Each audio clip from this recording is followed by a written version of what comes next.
In today's video, I'll show you how to disable flows in Manychat in under 5 minutes. This is useful when you want to pause an automation temporarily or stop it completely without deleting anything. Start by opening your web browser and going to the Manychat website. Log into your account, and once you're inside, you'll land on the dashboard. From here, click on the Automation tab. This section displays all your active and inactive flows in one place.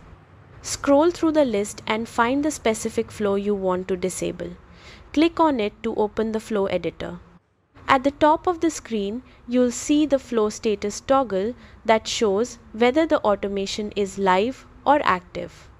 To disable the flow, simply switch the status from on to off. Manychat will automatically pause the flow, meaning it will no longer trigger for new users. If you're prompted to confirm, go ahead and confirm the action.